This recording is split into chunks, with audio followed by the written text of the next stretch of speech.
Governador, como é que foi o episódio em que o ex-presidente Fernando Henrique Cardoso quis passar a perna em Tasso Gereissati? Nós tínhamos acabado de fazer a última reunião, a gente se reunia praticamente uma vez por semana, um grupo pequeno de políticos e um grupo de acadêmicos, intelectuais, economistas, para formatar o Plano Real. Aquilo já estava trabalhando para nós na preparação de uma candidatura à presidência da República do Tasso. O impeachment do Collor atropela isso e a ideia precipitada ou inédita do Itamar de fazer o Fernando Henrique ministro da Fazenda acaba de precipitar. Então, no fim, na reta final, na casa do Fernando Henrique, era um apartamento na Asa Norte, um apartamento funcional, teve uma reunião, assim, a minha impressão psicológica é que a reunião estava escura, entendeu? Porque era assim muita nuvem em cima, que era basicamente o seguinte: a equipe inteira contra, menos o Gustavo Franco. E eles diziam o seguinte: olha, vai ser a maior hiperinflação da história do mundo. Porque esse plano, para funcionar, precisa antes da reforma fiscal, previdenciária, para não sei o que, essa agenda toda. E tal, e não sei o que. Mas vocês não estão entendendo, dizia o Fernando Henrique, liderando os políticos, que eram Fernando Henrique, Serra, eu e Tasso. E Covas. Eram 5 políticos e uns 5 ou 6 técnicos. Mas vocês não estão entendendo. E ele falava e a gente replicava. A gente não vai fazer reforma nenhuma se a gente não tiver força política, legitimidade, a opinião pública. E isso exige a estabilização. Então é preciso correr o risco. O problema político é nosso. E aí nos chamou para a gente zerar a corda com a turma lá. Então houve uma espécie de votação. Era assim. Então, tá bom, os senhores é que mandam, mas a nossa obrigação é dizer que isso vai ser a maior hiperinflação, porque as pessoas precisam acreditar que o real vale $1. Para acreditar, nós temos que ter liquidez em dólar. E o Brasil não sei o quê, temos que ter solidez fiscal. E o Brasil não tem nada disso. E o Itamar Franco é um cara não sei o quê. Não, o problema do Itamar Franco é conosco. E aí, como é que faz, Ciro? Eu digo, tem que fazer.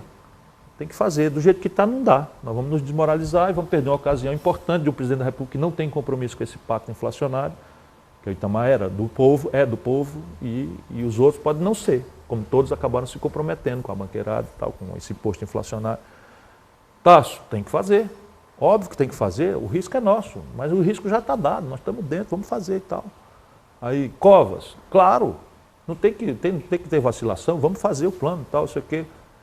Aí todo mundo olha para o Serra, assim, no canto da coisa aqui, e ele baixa a cabeça, e aquele constrangimento. E o Fernando Henrique é vaselina, gente boa e tal, aí diz assim, tem água aqui na mesa, se alguém quiser tomar um vinho, uma cerveja, tem refrigerante, quem quer e tal, e todo mundo vai se levantando, saindo daquele constrangimento, aí o Covas diz assim, alto lá! O que é? Está todo mundo fazendo de conta que não viu? O que é, seu Serra? Você está achando que essa merda vai dar errado? E que você vai poder dizer na rua que foi o único que ficou contra para tomar meu lugar de candidato a governador de São Paulo? Não vai não. Vai dizer agora aqui na frente de todo mundo se é contra ou a favor. Aí o Serra, não, eu sou a favor. Né? Contra, completamente contra, mas levou um esporro. Acabou esse jantar, acabou essa conversa, decidimos então, vai ser lançado o real. Olha como a vida é cruel.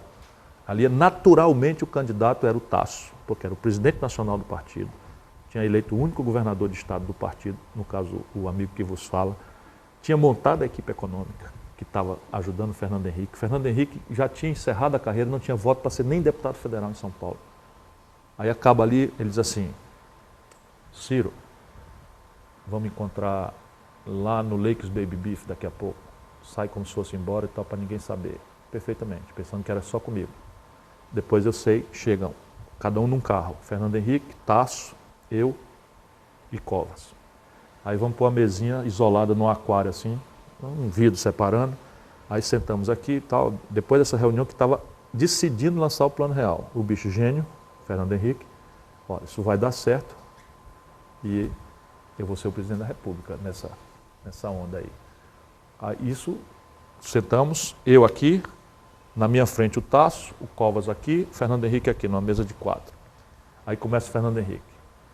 Companheiros, nós somos bons amigos, somos queridos amigos, vocês acabaram de me dar uma ajuda inestimável, enfim, não tem limite o que eu devo a vocês e tal. E talvez por essa amizade, nossa delicadeza recíproca, nós estamos aqui evitando o assunto. Vai chegar aí uma eleição E o partido vai ter que ter candidato a presidente da República. Então, nós, por delicadeza, não podemos mais adiar esse assunto. Nós temos que resolver, o partido tem que ter candidato e o candidato é um de nós quatro. E eu, sem qualquer tipo de imposição, gostaria de dizer que eu gostaria de ser candidato. Volto a dizer, sem qualquer tipo de imposição. Pega no braço do Tasso assim. O que você acha, Tasso? Aí o Tasso, por mim tudo bem. E baixa a cabeça. Aí eu fuzilo o Tasso com o olho, como por mim tudo bem? Só com o olho assim, aí o Tasso baixa a cabeça. Aí o Fernando Henrique conduzindo a reunião. E você, Covas? Você tem toda a condição de ser o candidato. Não, Fernando, o meu projeto, eu já fui candidato a presidente, meu projeto é ser candidato a governador de São Paulo, e acho que se você quer ser candidato, está ótimo, você nos representa muito bem.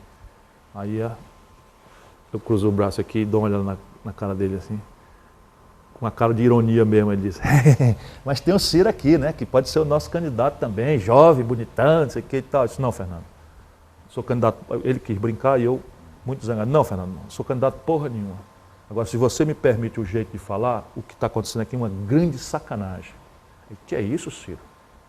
Nós somos tão amigos, você dizer uma palavra tão forte dessa. Não, desculpe, mas eu tenho que dizer o que eu estou sentindo. Isso é uma grande sacanagem, porque você sabe do risco do real, você sabe que o seu papel é garantir essa coisa para o país, e você sabe que quem está preparado e que está na vez dele, não sei o que e tal, é o Tasso para ser o candidato. Ele disse, não, está tudo certo, eu estou dizendo que eu gostaria de ser, mas não vou impor nada. Se o Tasso quiser, está resolvido agora mesmo, o Tasso. Não, isso não é para mim, não. A única vez na vida que nós brigamos, é isso aí. Porra, Tasso, você não tinha direito de fazer um negócio desse. Jogou a oportunidade de ouro do Ceará ter um presidente da República. Não, Ciro, rapaz, está tudo resolvido por trás dos panos. Tamar não me suporta, mas a gente passa por cima dele. Não, está resolvido, acabou. Tá. Depois da sua passagem pelo Ministério da Fazenda, que o senhor tomou aquela série de medidas sobre as quais nós já conversamos, o senhor culpa o presidente Fernando Henrique de não ter dado continuidade à política que o senhor implantou no Ministério da Fazenda naquela época. O senhor acha que o ex-presidente Fernando Henrique também vendeu o país para se reeleger presidente da República? Sem nenhuma dúvida, sem nenhuma dúvida. Ele vendeu tudo, o país e a alma e tudo mais. Veja bem, são coisas práticas. Coisas práticas. Eu, quando fui ministro da Fazenda, eu criei, nós estamos falando aqui numa concepção progressista do socialismo democrático, eu criei uma alíquota de 35% para os grandes ganhos de capital. Pôr de renda de 35%. Ele extinguiu isso e fez a alíquota máxima 27,5%, ou seja, o Lázaro Brandão paga de imposto de renda o que você paga como funcionário das organizações do povo, 27,5%. Isso é completamente injusto, né, no Brasil, ele revogou. Eu criei um IOF com alíquota progressiva, que agora o Guido Mantega está retomando, para espancar capital especulativo, que faz muito mal ao país. No dia que eu virei as costas, eles refizeram. E o Plano Real era uma coisa muito séria, mas era uma gambiarra. Percebe? Era muito sério, não era uma sacanagem, não era um truque, como enganaram o pobre do Lula na época, isso é um truque, um mercadante, isso é um truque. Eu liguei para o Lula, de quem eu já era amigo. Lula, não tem nada de truque. Pede aos teus economistas para olhar o que aconteceu na Argentina, na Polônia, no Chile. Então não tem nada de truque, é uma coisa séria, complexa e tal. Não tem nada de truque, tu está falando vendido aí pelos teus economistas. Falei com o Brizola, de quem também eu era amigo, tanto que me apoiou para presidente da República. Tinha sido colega meu governador, eu tinha sido colega dele, para meu privilégio. Né? E liguei pessoalmente, eu já ministro da Fazenda. Então eles simplesmente largaram mão de toda a agenda que faria estrategicamente o real ser definitivo, como acabou se transformando depois, e passaram a fazer o quê? 2 movimentos. Explodir a dívida pública. O Brasil tinha levado 500 anos até a posse do Fernando Henrique para fazer uma dívida pública equivalente a 36% de um ano de produção, o chamado PIB. Em 8 anos, e essa dívida foi feita para fazer Petrobras, Eletrobras, Vale do Rio Doce, Estrada, etc, etc. O Fernando Henrique, em apenas 8 anos, explodiu essa dívida para 72% do PIB. Dobrou a dívida. E o outro movimento, né, fez uma explosão da dívida sem fazer nenhuma coisa estratégica, ao contrário, vendeu o Vale do Rio Doce, vendeu, enfim, o diabo do país, vendeu Telebrás, vendeu Eletrobras, pelo menos distribuição, e um movimento de explosão da carga tributária. Quando ele tomou posse, eu era ministro da Fazenda, 27% era a carga tributária brasileira e passou para 36%. Perdemos 1/3 dos mestres e doutores das universidades e privatizou a demanda do ensino público nessas coisas aí que são hoje uma universidade precaríssima que o país tem, condenando milhares de jovens a essa vida de doutor despreparado e desempregado. Enfim, uma tragédia completa. E tudo pela reeleição. O senhor, como parte do governo, sabia que no governo Fernando Henrique havia muitas falcatruas em alguns ministérios. O senhor chegou a conversar uma vez com o presidente Fernando Henrique para denunciar que havia uma série de irregularidades, casos de corrupção mesmo no Ministério dos Transportes. Qual foi a reação do presidente ao saber dessas denúncias que o senhor levou para ele? Na verdade, isso aí foi no limite já da minha crítica. Eu fui lá, pedi uma audiência para ele para me despedir, dizer que ia sair do PSDB, que ia abandonar a vida pública, que eu não ia também para nenhum outro partido de oposição, porque eu achava o PT muito vazio, eu achava que o PT era muito bom de denunciar, mas não assumia compromisso com uma visão de país. Então, eu, muito frustrado com aquela contradição, fui lá. Ele, como sempre, muito gentil, me recebeu e eu disse para ele as contradições, e eu tinha corrido todos os riscos para ajudar a construção do real, e que ele sabia de tudo que tinha acontecido, e que ele estava deixando a agenda do país de lado e tal. Não, mas Ciro, você precisa ver, a vida é dura, Brasília, a gente tem que se compor. E eu, não, mas eu acho que essa composição é exagerada, essa concessão, a fisiologia já passou por um lugar que eu jamais suspeitava, eu que lhe conheço como um homem de bem e tal, estou vendo corrupção no seu governo. Aí zangou-se assim, disse, corrupção no meu governo, Ciro, aonde? Isso no Ministério dos Transportes. Aí ele fez, aí sentou assim, disse, Ciro, você é muito jovem, um dia desse você vai sentar nessa cadeira e você vai ver que o presidente que não contemporizou com patrimonialismo caiu. Eu disse, eu não concordo com isso não. Abraço, foi a última vez que conversamos. O senhor acha que... Nesse período, depois nos encontramos no enterro do Itamar Franco. O senhor acha, governador, que todo governante fecha os olhos para algumas irregularidades, para não se indispor com os amigos e com os partidos aliados? Não, a vida pública, o padrão de ética republicana, evidentemente que não é o mesmo padrão de ética pequeno-burguesa que nós experimentamos na nossa vida particular. Mas em se tratando de dinheiro público, de desvio de dinheiro público... Isso eu não concordo. Eu estou só querendo dizer, porque muitas vezes o moralismo no Brasil, que é o uso da moralidade de forma picareta, né, está a serviço da imoralidade, ou seja, o moralismo a serviço da imoralidade. A Dilma achou essa chave e está tirando na raiz e como é que funciona isso que eu estou te dizendo. Em Brasília é o seguinte, todo mundo sabe da esculhambação. Todo mundo sabe, é segredo de polichinelo. É raro o caso que realmente está na moita. Só que tem a história de provar. Né? Eu mesmo já paguei caro com patrimônio privado por denunciar a corrupção e no fim o corrupto me processa por dano moral e provada a corrupção eu pago indenização para o corrupto.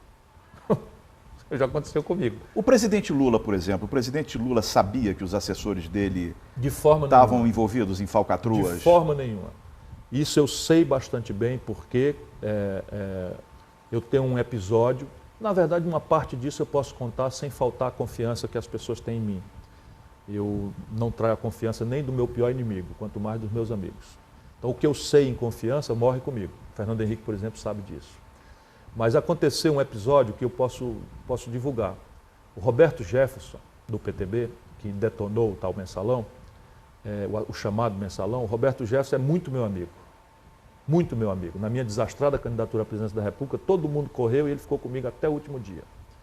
Ele tem essa característica de correção, de lealdade e tal. Ele, um belo dia, me pede uma audiência no Ministério da Integração Nacional e vai lá e diz, olha, Ciro, eu vim aqui te avisar porque antes que dê merda e tal, vocês vão desculpando aí, eu estou só reproduzindo com fidelidade o que eu ouvi. Né?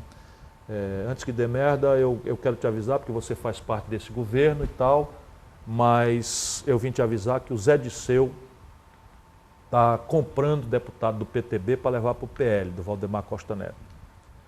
E eu não vou assistir isso passivo. Aí eu disse, Roberto, nós temos um problema, você está no Ministério da Integração Nacional, me falando coisas que eu sou obrigado funcionalmente a dizer ao meu chefe, que é o presidente da República. Então, das duas, uma, ou você me diz que provas tem disso, ou eu vou fazer de conta que não ouvi. Ele disse, é muito cômodo para você fazer de conta que não ouvi, mas tu sabe que essas coisas não passam recibo, não tem prova. Eu disse, então você vai me perdoar, mas eu não vou levar para o presidente da República um assunto para ele me perguntar de onde é que vem e eu ter que te envolver no assunto e você não ter prova. Agora, você é um deputado federal, você é imune, você tem imunidade parlamentar. Por que não vai na comissão de ética da Câmara e denuncia? Aí ele disse, boa ideia, eu vou fazer isso. E é engraçado como a imprensa brasileira é débil. Ele fez isso. Ele foi na Comissão de Ética da Câmara Federal, denunciou o que depois virou esse tal escândalo do Mensalão, e a Comissão de Ética abriu um procedimento, chegou a me convocar. Eu fui lá, confirmei o que ele tinha dito, e a Comissão de Ética concluiu com o relatório que era falso, que era mentira. E eu tinha dito ao Roberto Jefferson que ia fazer de conta que não tinha ouvido, porque eu não queria que ele soubesse que eu ia dizer ao Lula de qualquer forma por lealdade. Aí o Lula sempre também tratou comigo com muito respeito e igualdade. Então eu liguei, preciso falar com você. Se eu for impertinente, o senhor me diga. Se eu estiver sendo impertinente, o senhor pode cortar a conversa aqui. Mas eu me sinto como seu amigo, obrigado. Eu gostaria que um bom amigo, no meu caso, me dissesse as coisas. Não, pode falar e tal. Aí eu, pumba, relatei o que o Roberto Jefferson me falou. Ele, susto genuíno. Claro. Aí disse, não, Ciro, o Delúbio não, o Delúbio eu boto a mão no fogo. Quando o senhor disse um susto genuíno, o senhor está fazendo alguma referência também? Não, nenhuma. Esse é outro que estava de bobo na história. O negócio de assinar papel em cruz. O genuíno não é homem disso. O presidente Lula alguma vez chegou a ser ameaçado de golpe? Sim, ele esteve na iminência de um golpe. Havia uma clara construção de golpe. Não todo o movimento era golpista. Quem estava interessado em derrubar o presidente Lula? O PSDB de São Paulo. Sem nenhuma dúvida. De que maneira isso seria feito? Pelo impeachment. Seria através do impeachment. A CPI indicaria, você escala, envolve a família do presidente, seria o motorista. O filho do presidente seria o motorista do caso Collor. Era aquele o ponto. A partir dali, 10 ou 12 pedidos de impeachment se apresentaram na Câmara. E eles derrubaram, elegeram o Severino, para o Severino receber, quem recebe personalissimamente é o presidente da Câmara.